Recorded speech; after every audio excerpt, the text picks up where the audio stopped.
دی فروش ملا پر ارے بال یقین روئے گا حشر کی عدالت میں، کوئی بچ نہ پائے گا حشر کی عدالت میں۔ ماشاءاللہ، جزاک اللہ۔ چند گزارشات ہیں مومنین آپ کی بارگاہ میں۔ میں عرض کر رہا ہوں کہ جو خواتین بیک سائیڈ پر بیٹھی ہوئی ہیں یا روڈ پر تشریف رکھتی ہیں، ان سے گزارش ہے، ایک مکمل انتظام ان کے لیے اسی مسجد کے فرسٹ فلور پہ کیا گیا ہے۔ میں انتظامیہ کے بھی دوستان سے گزارش کروں گا کہ ان سے گزارش کریں کہ روڈ پہ نہ بیٹھیں، یہ ان کے شایان شان نہیں ہے کہ لیڈیز وہاں روڈ پر بیٹھیں۔ ایک دفعہ بآواز بلند درود بھیج دیں محمد و آل محمد۔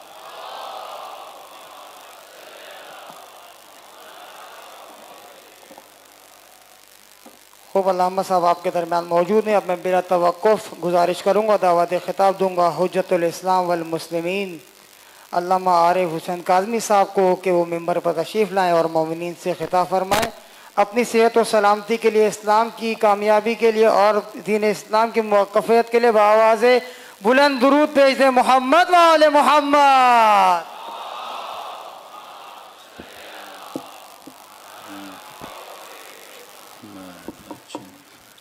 ایک مرتبہ سورہ فاتحہ پڑھیں، اپنے اپنے مرحومین اور تمام تر شہداء ملت جعفریہ کے لیے۔ بسم اللہ الرحمن الرحیم، الحمدللہ رب العالمین، الرحمن الرحیم، مالک یوم الدین،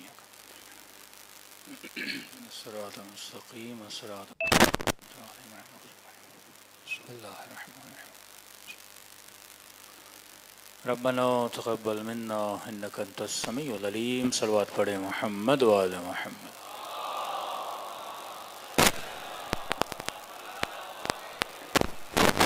بسم اللہ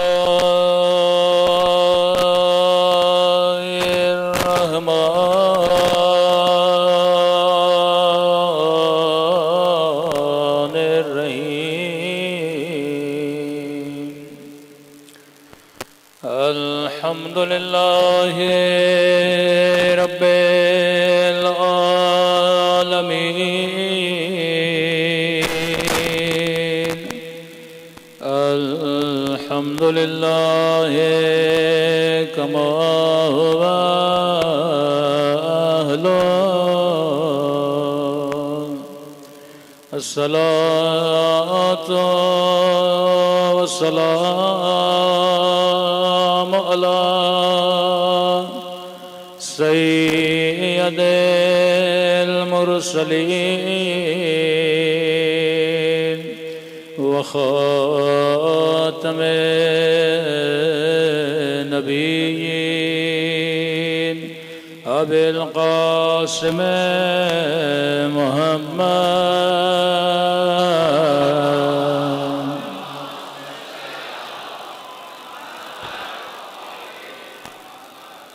وعلی آلہ الطیبین الطاہرین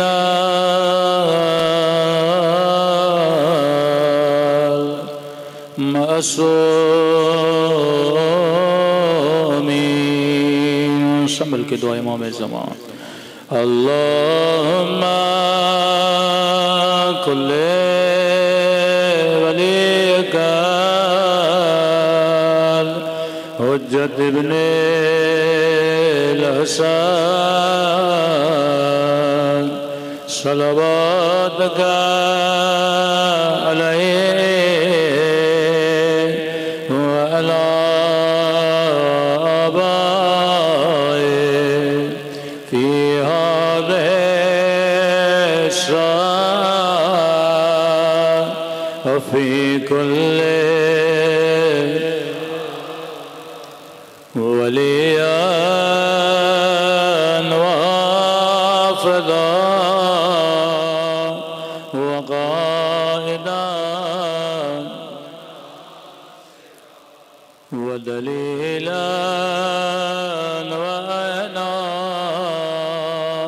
حتى تسكنه أرضك طوعا وتمتعه فيها طويلا برحمتك يا أرحم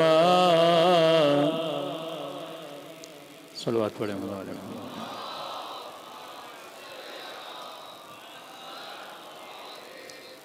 بسم اللہ الرحمن الرحیم. رب اشرح لی صدری ویسر لی امری واحلل عقدۃ من لسانی یفقہوا قولی.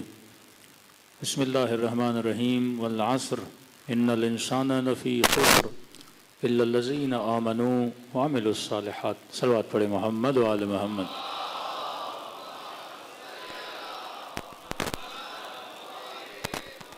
دعا ہے پروردگار عالم ہم سب کی عبادتوں کو اپنی بارگاہ میں قبول فرمائے اور جو مقصد زندگی مقصد عبادت لے کر فرش عزائے اہل بیت پہ تشریف لائے خدا ان مقاصد میں ہم سب کو کامیابیاں کامرانیاں نصیب فرما دیں. اس محرم میں تقریباً 2 موضوعات کا انتخاب کیا گیا. دوسری جگہوں پہ جو عشرے ہیں وہاں موضوع سخن عاشورہ اور اصلاح معاشرہ، اس کے کچھ پوائنٹس ہم یہاں بھی عرض کر دیتے ہیں.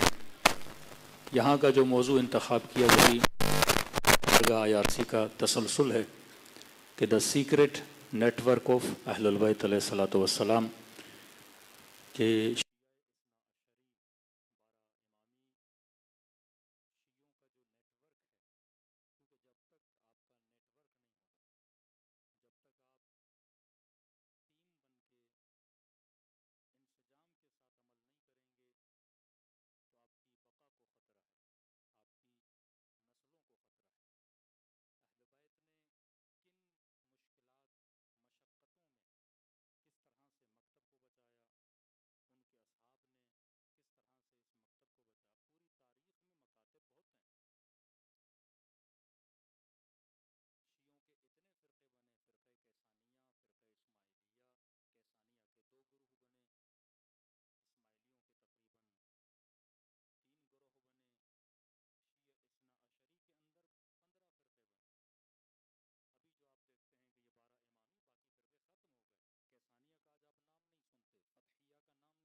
فارم کسی قوم کے پاس نہیں ہے، اور یہ پلیٹ فارم ایک حصہ ہے نیٹ ورک آف اہل البیت علیہ الصلوۃ والسلام کا، کیونکہ ہم اگر باقی رہے تو اسی فرش ازا کی وجہ سے باقی رہے. اتنی محنتیں، اتنی زحمتیں. کل عرض کیا کہ جب تک معصوم تھا، امامت معصوم تھی لوگوں کے اوپر ڈائریکٹ، کہ قرآن حادث ہے یا قدیم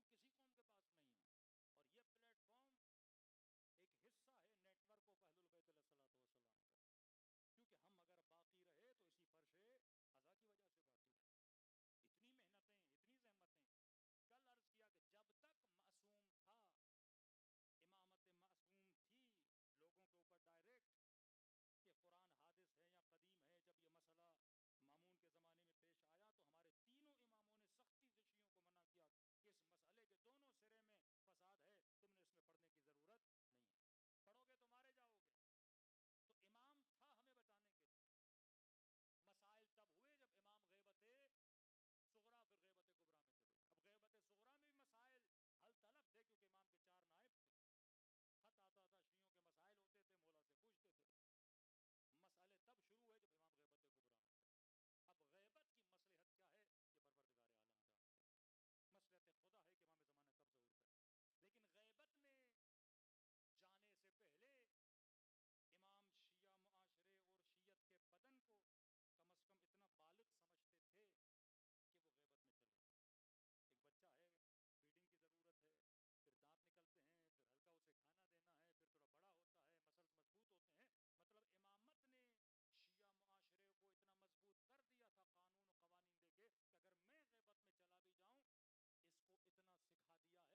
میں جا کے 2 رکعت نماز پڑھنا مشکل ہے.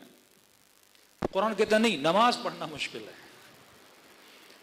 الصلاۃ تنہی عن الفحشاء والمنکر، نماز فحشاء سے بچاتی ہے، زنا سے بچاتی ہے، ساری چیزوں سے بچاتی ہے. اب سمجھ نہیں آتی، خوارج نماز بھی پڑھ رہے ہیں، گناہ بھی کر رہے ہیں.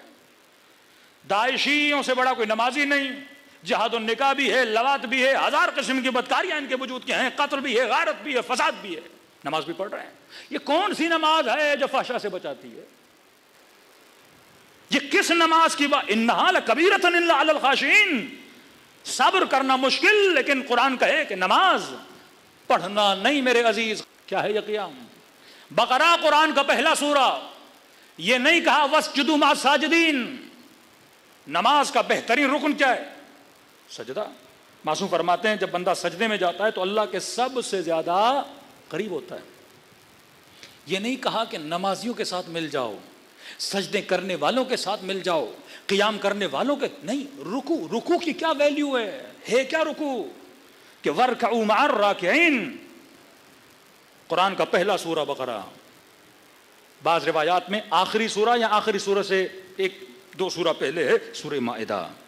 آیت آئی انما ولیکم اللہ ورسولہ. اللہ ولی، رسول ولی. والذین آمنوا الذین یقیمون الصلاۃ ویؤتون الزکاۃ وہم راکعون. مجھے حکم ملا کہ رکوع کرنے والوں کے ساتھ کیا ہو جاؤ؟ مل جاؤ. اور یہاں پتہ کیسے چلے کہ رکوع کرنے والے کون ہیں؟ کہ ایک میں اللہ ولی، دوسرا میرا رسول ولی، تیسرا وہ ولی جو حالت رکوع میں زکات دیتا. انتم تعلمون، تجھے پتا ہے کہ حق کیا ہے، ایکسپٹ کر حق کو. یہودیوں کی طرح گدھا نہ بن کہ جنہوں نے پیٹھ پہ کتابیں رکھی لیکن قرآن سے کچھ نہ لیا. یہ قرآن اظہار کر رہا ہے. امیر المومنین سے پوچھا مولا یہ کیا ہے؟ وَاسْتَعِينُوا بِالصَّبْرِ وَالصَّلَاةِ وَإِنَّهَا لَكَبِيرَةٌ إِلَّا عَلَى الْخَاشِعِينَ. الصَّلَاةُ تَنْهَىٰ عَنِ الْفَحْشَاءِ وَالْمُنكَرِ. مولا فرماتے ہیں صلاۃ سے مراد ولایت علی ابن ابی طالب ہے. یہ ولایت امیر المومنین ہے جو تجھے فحشاء سے بچاتی ہے، جو تجھے گناہ سے بچاتی ہے. جو اس ولایت کے دائرے میں آ گیا وہ سلمان بن جاتا ہے، وہ ابو ذر غفاری بن جاتا ہے. کیوں ولایت کو نماز کے ساتھ جوڑا گیا؟ جہاں جہاں ولایت امیر المؤمنین نماز، ظہر عاشورہ نماز، جنگ صفین نماز، 11 محرم سیدہ زینب نماز، زندان شام نماز، علی بن ابی طالب کی شہادت نماز. کیا ربط ہے نماز کا اہل بیت کے ساتھ؟ اب آؤ نماز جماعت کی اہمیت میں. 5 وقت کی نماز جماعت میں. کہاں پڑھو؟ مسجد میں. کس چیز کی ٹریننگ ہے؟ اس نیٹ ورک کو بنانے کی ٹریننگ ہے. نماز میں سماج کے لوگ آتے ہیں، بچے، بوڑھے، خواتین مسجد میں. فلسفے نماز سمجھو کہ ڈیلی آؤ. اور عجب ہے جماعت میں اگر آنا چاہتے ہو رکوع آخری حالت ہے، جماعت ہے. دوڑے دوڑے آئے امام جماعت رکوع میں، یا اللہ جناب شامل کب ہوگے؟ رکوع میں. وَارْكَعُوا مَعَ الرَّاكِعِينَ. کون ہے رکوع کرنے والے؟ بعض لوگوں نے فقیروں کو پیسے بھی دیے کہ بھائی ہم نماز پڑھتے ہیں، آ کے تھوڑا مانگ لینا، ہم تجھے خیرات دے دیں گے. لیکن کوئی فائدہ نہیں ہوا. یہ من المسلمات ہے کہ حالت رکوع میں زکات کس نے دی تھی؟ امیر المومنین نے. اب آؤ فلسفہ جماعت. یہاں تک روایت ہے اگر کسی کا سر نوک نیزہ پر بھی ہے، اگر جان ہے تو آ کے نماز پڑھے. محلے میں گھر ہے، آ کے نماز پڑھو. نماز کیا ہے؟ نماز نظام ولایت کی ٹریننگ کا نام ہے. کچھ جلدی سے پوائنٹس بتاؤں آپ کو. نماز میں ایک ہے امام جماعت، مأمومین. امام جماعت کون ہوگا؟ عادل، متقی، انتخاب ہوگا اس کا. ہر ایرا غیرہ امام جماعت نہیں بن سکتا. کہتے اگر 10 لوگ کھڑے ہیں نا، ہاں بھائی نماز جماعت پڑھنی ہے، پہلے دیکھو ہاں بھائی 4 لوگ ہیں عادل ہیں، پھر دیکھو ان چاروں میں سے قرات کس کی اچھی ہے وہ کھڑا ہو جائے. پھر دیکھو ان چاروں میں سے اگر کوئی سید ہے وہ آگے کھڑا ہو جائے. پھر اگر دیکھو 2 سید ہیں، قرات دونوں کی اچھی، پھر دیکھو شکل کس کی اچھی ہے اسے کھڑا کرو. اس قدر دقائق ہیں پیش امام کے لیے. کیوں؟ کیونکہ آگے کھڑا ہو رہا ہے، شکل بھی اچھی ہو تاکہ اٹریکٹیو ہو. لوگوں کیا کرے، کانا آدمی کوئی لولا لنگڑا بندہ ہو تو بھی رہبر بھی بننے کی صلاحیت. اتنی دقائق ہیں. پیش امام بنے گا، سارے پیچھے کھڑے ہو جائیں گے. اب اصول جماعت، قرأت امام جماعت کرے گا، حمد و سورہ امام جماعت پڑھے گا، پیچھے جتنا مجمع ہے، مطلب پہلے مجمع کسی کو امام بنائے گا ان شرائط کے مطابق. جب وہ امام بن گیا اب یہ اس کے کیا بنیں گے؟ مقتدی بنیں گے. جب اقتدا کریں گے تو ان سب کی طرف سے اللہ سے بات کون کرے گا؟ امام جماعت. یہ تمہارا نمائندہ ہے خدا سے کلام کرنے کے لیے. یہ تمہیں بتایا جا رہا ہے کہ تم ٹیم ورک کس طرح کرو. اگر عباس ٹاؤن میں 2000 شیعوں کی آبادی ہے، یہاں تمہاری طرف سے بات کرنے والا کون ہے؟ 10 بندے کھڑے ہو جائیں، جناب میں بات کروں گا، میں بات کروں گا، میں بات کروں گا، نہ بات ہوگی نہ مسائل حل طلب ہوں گے. یہ اگینسٹ ہے دا نیٹ ورک آف اہل البیت کے. یہ 5 وقت کی نماز ایک سماج بنانے کی ٹریننگ دی جا رہی ہے. پہلے چنو کون ہوگا، جب چن لیا تو اللہ اکبر کہ اس کے پیچھے کھڑے ہو جاؤ. پہلے وہ حرکت کرے گا تم اس کے پیچھے چلو گے. اگر امام سے پہلے ادھر ادھر ہوئے تو تمہاری جماعت کیا ہو گئی؟ باطل ہو گئی. وہ تمہاری طرف سے بات کرے گا. اب ماموم کی شرط کہ امام کے پیچھے چلے. امام جماعت کو کیسا ہونا چاہیے؟ اس کو سوچنا چاہیے جو میرے پیچھے کھڑے ہیں جوان ہیں، بوڑھے ہیں، کاروباری ہیں، کون ہیں؟ اگر مسجد بازار کے بیچ میں ہے تو سارے کاروباری ہیں. تو امام جماعت کے لیے کہ نماز جلدی پڑھائے کہ بیچارے جا کے جلدی جلدی اپنی دکانوں کو کھولیں. اگر پیچھے نماز پڑھنے والے بوڑھے ہیں تو اس پر ہے کہ نماز کو کیا کرے؟ آہستہ آہستہ پڑھے تاکہ بوڑھوں کو سجدے میں اٹھنے سے کیا ہو جائے؟ آسانی ہو جائے. دونوں کا ایک دوسرے کے ساتھ ربط ہے. امام جماعت مأمومین کا خیال رکھے گا، پیچھے کھڑے ہوئے افراد پھر امام جماعت کا بھی خیال رکھیں گے. اگر امام جماعت خطا کرے گا بتائے گا کون؟ اس نے غلطی سے نماز عشاء کے 3 رکعت میں تشہد پڑھنا شروع کر دیا، پیچھے سے آواز آئے گی بحول اللہ بحول اللہ، کھڑے ہونے کا ٹائم ہے، آپ غلط پڑھ رہے ہیں. مطلب یہاں پہ جہاں پہ یہ غلطی کرے گا، نوک جھونک کرے گا، تو پیچھے والی قوم اسے بتائے گی. یہ رابطہ تھا امام کا اور امام جماعت کا. وہ سوسائٹی کبھی کامیاب ہو نہیں سکتی جس کے اندر ایک رہبر اور ایک امام پایا جائے. کسی اندازے کے مطابق پاکستان میں بولا جاتا ہے کہ 30% شیعہ ہیں. اب کچھ علماء نے تحقیق کی کہ باقی 30% شیعہ تو ہیں نہیں. تو یہ پتہ کیسے چلا؟ کیونکہ مردم شماری تو ہوئی نہیں کہ پتہ چلے شیعہ کون ہے. یہ مسئلہ زکوٰۃ کی وجہ سے. شیعہ زکوٰۃ حکومت کو ہم خمس نکال کے مہاراجے کو بھیجتے ہیں. زکوٰۃ کا معاملہ ہمارے یہاں پیسے پر نہیں ہے، وہ گندم پر ہے، وہ کشمش پر ہے، وہ کھجور پر ہے، مختلف معاملات پر ہے. تو شیعوں نے کہا ہم زکوٰۃ نہیں دیں گے. اب ہوا یہ کہ بینک کے اندر جو فارم جمع ہوتے ہیں وہاں سے انہوں نے اندازہ لگا شیعہ کتنے. ہر آدمی کا کیا ہے؟ بینک اکاؤنٹ ہے. زکوٰۃ کا ٹائم آتا ہے کہتے ہیں فارم میں ایڈ کرو. خاص فارم آتا ہے کہ جناب میں کون ہوں؟ میں شیعہ ہوں. اب یہ 30% کیسے گئے؟ کیونکہ 6-7% پھر وہ ہمارے بھائی اہل سنت ہیں جو نہیں دینا چاہتے. وہ کہتے ہیں فارم جمع کرا دو کہ ہم بھی کیا ہیں؟ شیعہ ہیں. تو اس میں آپ کا پرسنٹیج کیا ہو گیا؟ بڑھ گیا. اب اگر 30 بھی نہ لیں، 15 بھی نہ لیں، ہم 20 لے لیتے ہیں، 20% شیعہ ہیں. ڈیموکریسی کے سسٹم میں ہونا یہ چاہیے کہ جس ملک میں 20% شیعہ ہیں تو اس کی قومی اسمبلی میں 20% شیعوں کی نمائندگی ہونی چاہیے. اگر 160-150 MP یا MNA ہیں تو اس میں سے 20%، اگر آبادی کا 20% ریشو شیعہ ہے، اسی طرح جو سنیوں کا ریشو ہے، اسی طرح ہندوؤں کا ریشو ہے، اسی طرح کرسچنز کا ریشو ہے، وہ نمائندگی پارلیمنٹ میں کیا ہونی چاہیے؟ ہونی چاہیے. لیکن آج پوچھیے اپنی قوم سے کتنے % پارلیمنٹ میں آپ کے افراد ہیں؟ ہاں، خیرات میں 1-2 سیٹیں ملنا اور ہے، یہ 20% سیٹیں جیت کے پارلیمنٹ میں جانا اور ہے. کیوں نہیں ہے پارلیمنٹ میں؟ کیونکہ ہم اس نظام جماعت سے کیا ہیں؟ دور ہیں. کیونکہ ہم نے ایک امام نہیں بنایا، ہم نے ایک رہبر نہیں بنایا. شیعہ نیٹ ورک بغیر رہبر کے چل نہیں سکتا. آغا خانی کامیاب ہے کیونکہ ان کا رہبر ایک ہے.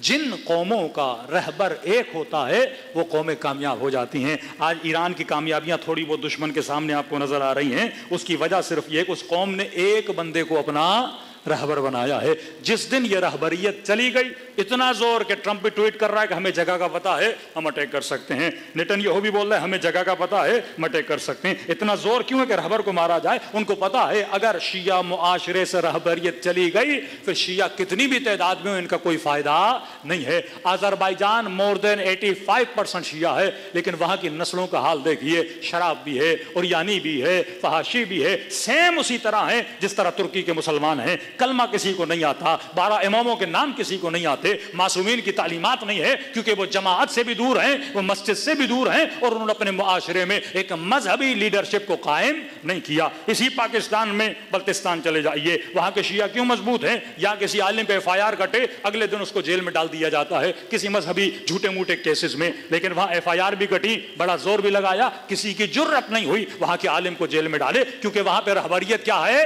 ایک رہبریت پائی جاتی ہے۔ یہ وہ راز ہے جو اہل بیت آپ کو بتانا چاہتے تھے، یہ وہ نیٹ ورک آف اہل البیت ہے کہ جب تک امام ہے، امام کی قیادت میں، اور جب امام پردے غیب میں چلے جائیں، شیعہ چاہے کسی بھی محلے میں بھی رہیں، تو ایک بندے کو اپنا لیڈر بناؤ تاکہ وہ تمہارے مسائل کو کیا کرے؟ حل کرے، اور لیڈر ایسا ہو، سیم وہی شرائط ہیں جو نماز جماعت کی ہیں۔ یہ 5 مرتبہ جماعت میں جاتے ہو، اللہ اور اہل بیت تجھے ٹریننگ دیتے ہیں، اور یہی ٹریننگ اپنی نسلوں پہ اپلائی کرو گے، اور وہ اطاعت جو اطاعت رہبریت ہوتی ہے اگر آپ کے وجود میں آ گئی تو اس پورے معاشرے میں آپ کو فلاح بھی ملے گی، بہبود بھی ملے گی، آپ کے معاشرتی مسائل بھی کیا ہو جائیں گے؟ حل ہو جائیں گے۔ صلوات پڑھے محمد وآل محمد۔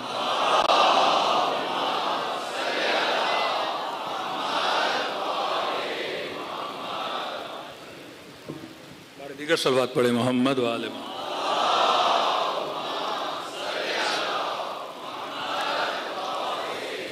یہ وہ دقائق ہیں نیٹ ورک آف اہل البیت کے، جس کو خمینی صاحب نے صرف جامع عمل پہنایا، اور اس کی برکات صرف ایران تک محدود نہیں، یہ اسلامی برکات اہل سنت تک گئیں۔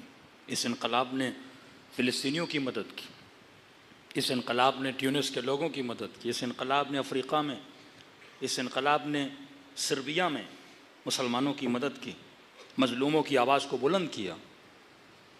کتنے بچے مارے گئے، کون ہے ان کی آواز کو اٹھانے والا؟ اور واللہ اگر ہمارے معاشرے میں یہ شعور پیدا نہیں ہوتا، یہاں کا مولوی اگر اس شعور اور بلوغ فکری تک نہیں پہنچتا کہ میں اہل بیت کا نام تو لوں لیکن مجھے پتہ ہی نہ ہو کہ میں اہل بیت کے نیٹ ورک کے اگینسٹ چل رہا ہوں، آپ کی سوسائٹی، آپ کی قوم زندہ تبھی رہ سکتی ہے جب یہاں پہ واحد لیڈرشپ آئے گی۔ یہ 10 لوگ لیڈر بن جائیں گے، 15 لوگ لیڈر بن جائیں گے، 20 لوگ لیڈر بن جائیں گے، وہ قوم کا ستیہ ناش کریں گے، قوم کو کبھی ارتقا حاصل نہیں ہو سکتا۔ ایک لیڈر کے نیچے اگر قوم ہوگی، یہ امریکہ میں ریسرچ ہوئی کہ اس وقت دنیا کا بہترین سسٹم جس کو بولا جاتا ہے ڈیموکریسی، پارلیمانی نظام ہو یا پریزیڈنشل نظام ہو، تو انہوں نے کہا اس نظام کے اندر بھی بڑی خامیاں ہیں۔ خامیاں کس طرح؟ اب جیسے پاکستان کے حالات آپ دیکھ رہے ہیں، 2 پارٹیاں، اب ایک پارٹی 70% ووٹ لے، دوسری پارٹی 50% ووٹ لے، تو وزیر اعظم کس کا بنے گا؟ جس نے 70% ووٹ دیے۔ امریکہ میں کانگریس ہے، ڈیموکریٹس ہیں، اب اگر کانگریس 55% ووٹ لیتی ہے، ڈیموکریٹس 45% ووٹ لیتے ہیں، تو گورنمنٹ کون بنائے گا؟ کانگریس بنائے گا۔ لیکن کہتے ہیں مسئلہ یہ ہے کہ جس نے 45% ووٹ لیے ہیں وہ ایسا تو نہیں حکومت سے باہر ہوگا، وہ ایک مضبوط اپوزیشن بنائے گا، اور یہ مضبوط اپوزیشن درد سر ایجاد کرے گی کس کے لیے؟ حکومت کے لیے۔ مختلف ریولیشنز، مختلف اسٹرائکس شہروں میں ہوں گی، اور ان اسٹرائکس کا مقابلہ کرتے کرتے ابھی بھی امریکہ میں بڑے مسائل چل رہے ہیں اسٹرائک کی وجہ، پاکستان میں بڑے مسائل چلے کیونکہ اپوزیشن بڑی مضبوط ہے، اس نے بھی بڑے ووٹ لیے ہیں۔ پھر انہوں نے کہا کہ عمان چھوٹا سا ملک ہے، دیکھو صدیوں سے وہاں بادشاہت ہے، لیکن وہاں پہ ایک اسٹرائک نہیں ملتی، کسی نے کھمبا گرایا ہو، لوگ باہر نکلے ہوں، تو ان کو بھی احساس ہوا کہ ایک ایسا نظام جس کی لیڈرشپ ایک بندے کے ساتھ ہو اور لوگوں کے اندر اطاعت ہو، وہ معاشرہ کبھی بھی تباہ و بربادی کی طرف نہیں جاتا، جسے ہم اس زمانے میں نظام ولایت کہتے ہیں، کہ عدم حضور معصوم میں کہ معصوم غیبت میں ہو تو معاشرے کی لیڈرشپ، وہ چاہے حکومت ہو تو لیڈرشپ فقیہ کے پاس ہو، یا اگر پاکستانی معاشرہ یا کہیں اور پہ شیعہ رہتے ہیں تو اس کی لیڈرشپ کسی صالح، کسی متقی عالم کے پاس ہو اور شیعہ اس کی بات کو سنیں۔ یہ مارکیٹنگ کا زمانہ ہے۔ آج ایک پیر صاحب بھی ہیں، اگر اس کے 20,000 فالوور ہیں، کوئی ایم پی او سے ووٹ لینے جاتا ہے تو اس کو 10 لالچیں دیتا ہے کہ جناب اتنے پیسے دیں گے، آپ کی گلی کے سارے مسائل حل کر دیں گے، آپ اپنے 10,000 مریدوں کو کہو کہ ہمیں ووٹ دے دیں۔ 2 کروڑ شیعہ پاکستان میں،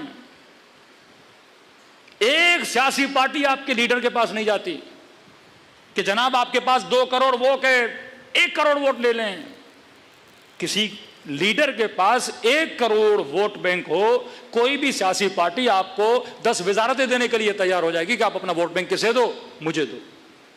لیکن ان کو بھی پتا ہے کہ یہ قوم اپنے لیڈروں کی سنتی نہیں ہے، ان سے ووٹ لینے کی کوئی ضرورت ہی نہیں ہے، کیونکہ وہ ربط لیڈر اور ربط عوام کو ہم نے کیا کر دیا ہے، توڑ دیا ہے. یہ ربط ٹوٹا تو سمجھو نیٹ ورک آف اہل بیت کو ہم نے توڑ دیا. صلوات پڑھے محمد وآل محمد.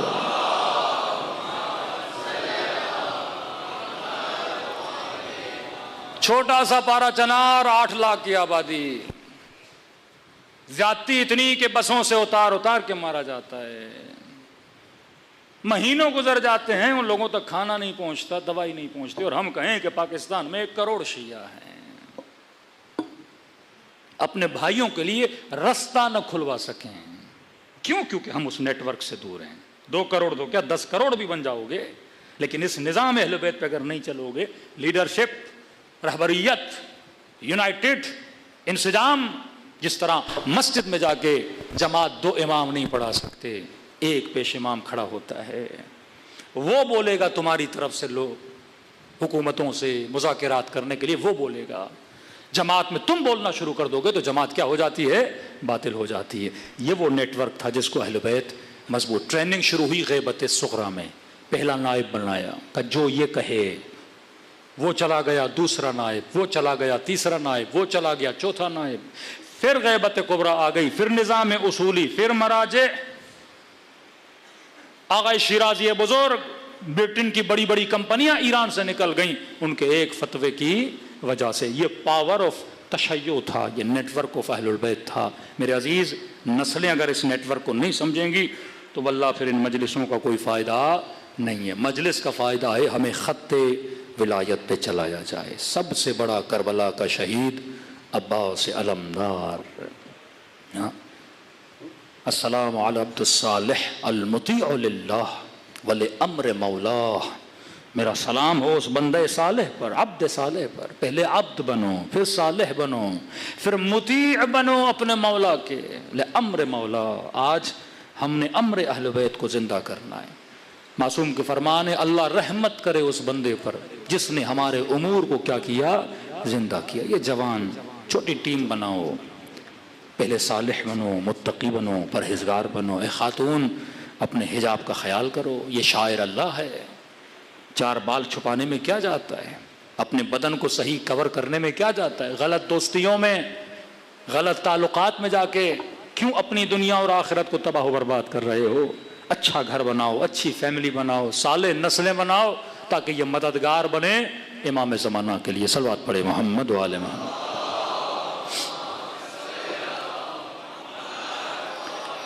آئیے دلوں کو کربلا کی طرف روانہ کریں.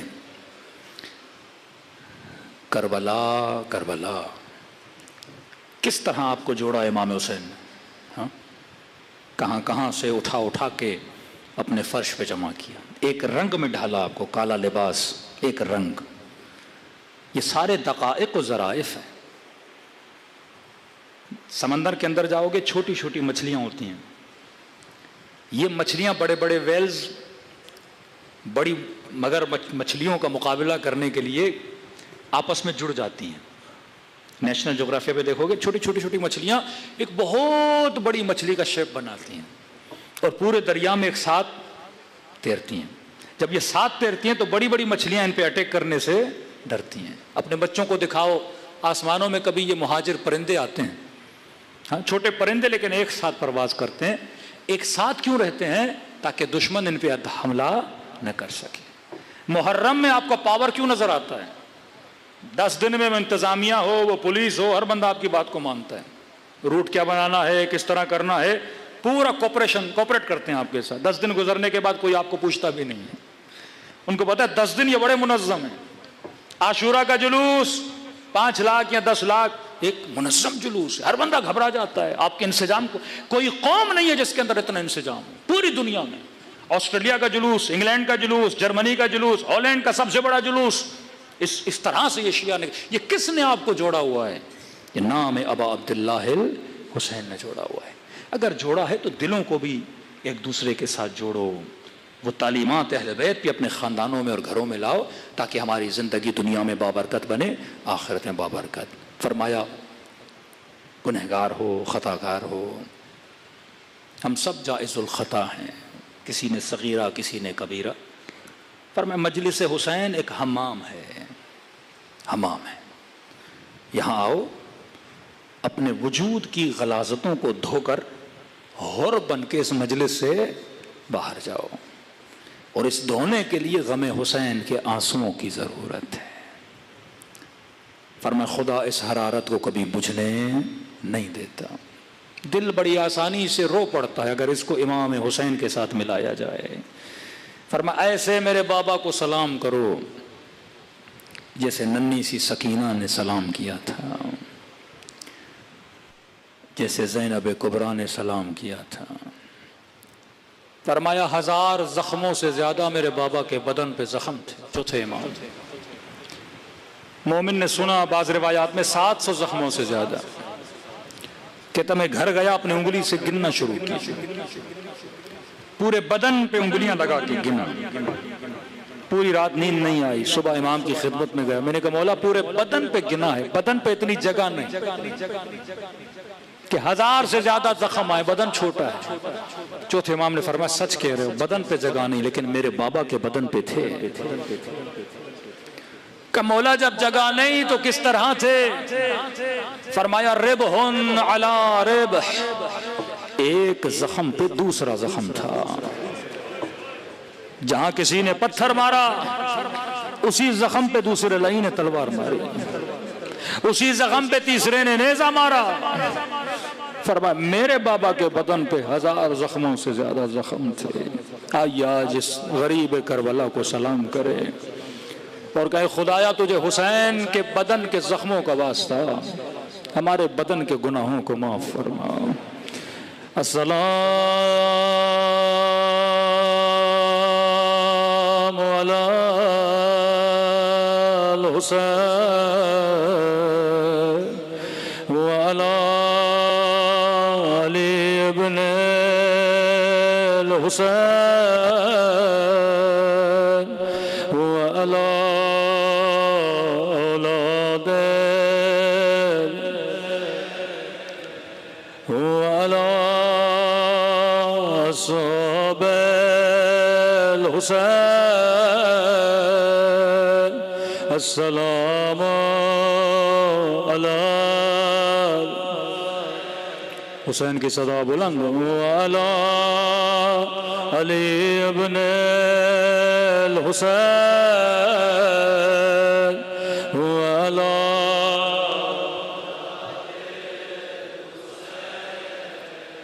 وعلی اصحاب السلام علی وعلی علی ابن الحسین وعلی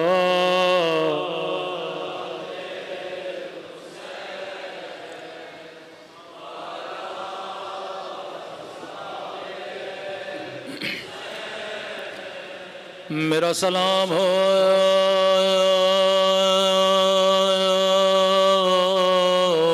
زخمی کلائیوں پہ،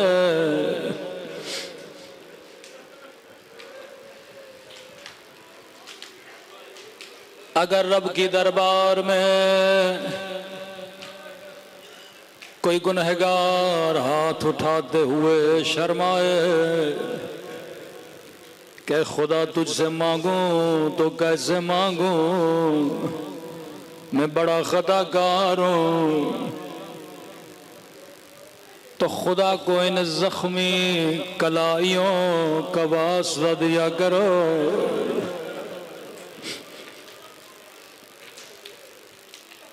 یہ سلام امام زمانہ کا سلام ہے، زیارت ناہیا میرا سلام ہو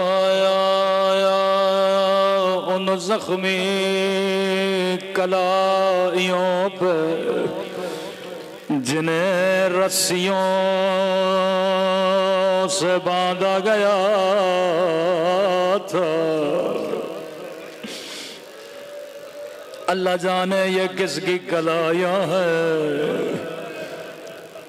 میں نے اپنے استاد سے پوچھا یہ کس کی کلائی ہے؟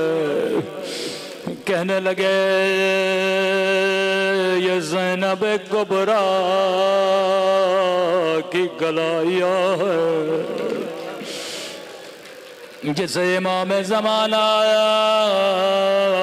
یاد کر کے رو رہے ہیں۔ کسی عالم کے خواب میں آئے، فرمایا جس مجلس میں دو بیویوں کے مصائب میں وہاں ضرور آتا ہوں، ایک ننھی سی سکینہ، دوسرا میری پھوپھی زینب۔ اے خدا تجھے دو زخمی کلائیوں کا واسطہ۔ دوسرا فرمایا شیو جب جب پانی پیو میری سکینہ کو یاد کیا کرو، ایک ایک گھونٹ کے لیے میری بچی نے بڑے تماچے کھائے۔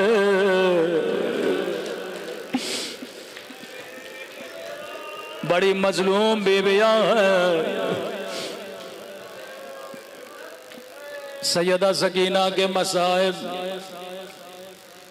میں پہلی مجلس میں پڑھ چکا۔ مولا حسین دو بچیوں سے بڑا پیار کرتے تھے، ایک کا نام ہے سکینہ جو زندان شام کی غربت میں ماری گئی۔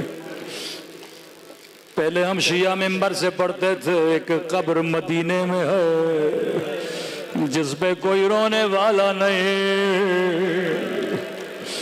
جس پہ کوئی ماتم کرنے والا نہیں، لیکن ابھی مجھے پڑھنا پڑتا ہے۔ ایک قبر دمشق میں ہے، اس ننھی قبر پہ کوئی ماتم کرنے والا نہیں،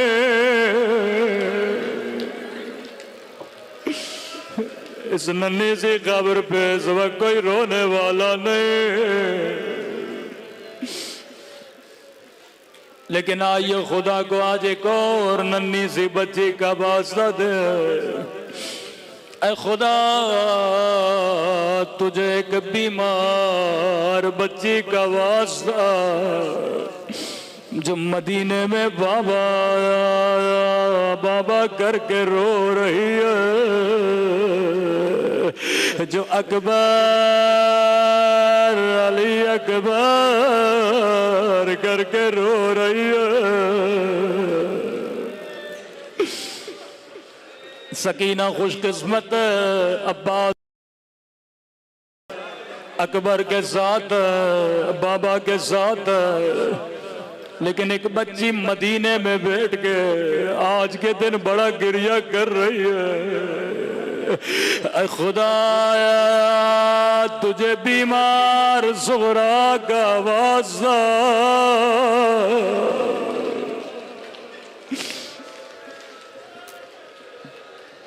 فرمایا عباس کاغذ لا قلم لا، نام لکھو کون کون سے بچے کربلا چلیں گے۔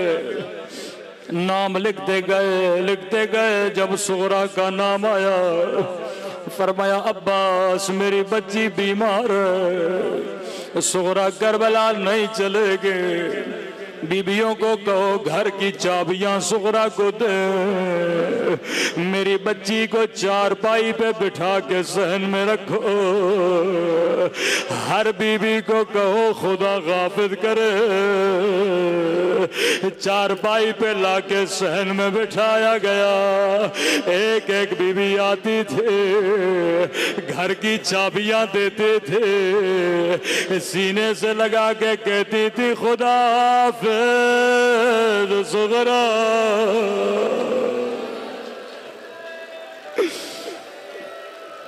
لیکن روایت کے جملے ہیں جناب زغرا خاموش. رباب نے سینے سے لگایا خدا غافل زغرا. بی بی ام فروہ نے سینے سے لگایا خدا غافل زغرا. روایت کے جملے ہیں جب بی بی زینب آگے بڑھے بیمار بچی کو سینے سے لگایا کہا خدا حافظ زغرا اگر زندگی رہے تو پھر ملیں گے. ایک مرتبہ بی بی زغرا نے دونوں باہیں پھوپھی کے گلے میں ڈالے. روکے گا خدا حافظ پھوپھی اماں میں زغرا سمجھ گئے میرا اکبر واپس نہیں آئے گا میرا بابا واپس نہیں آئے گا.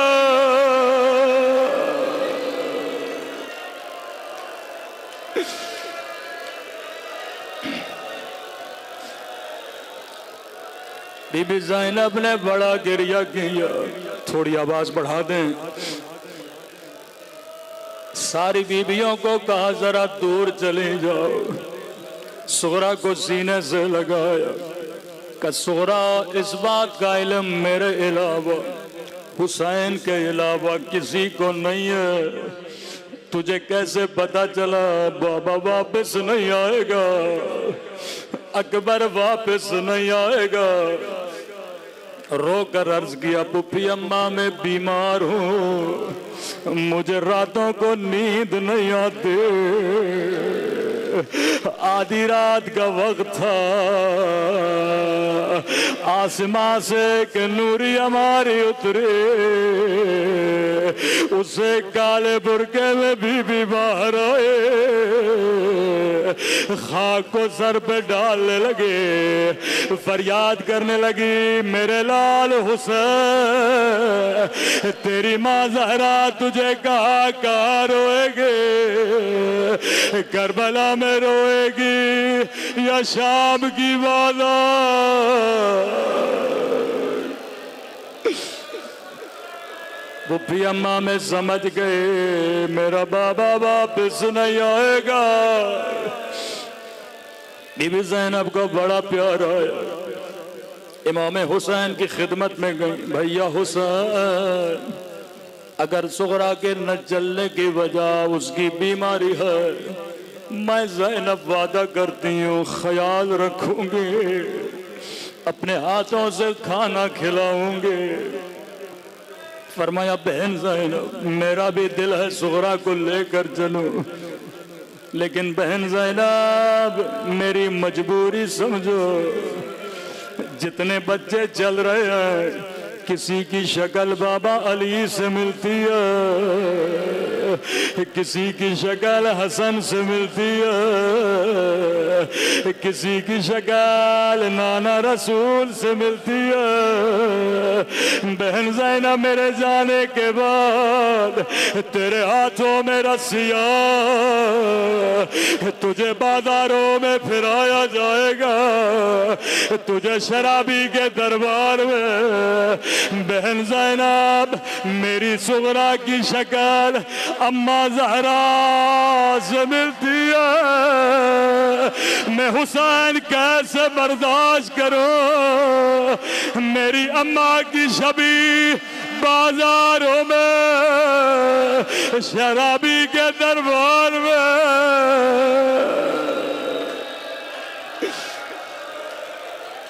الا لعنت اللہ علی القوم الظالمین.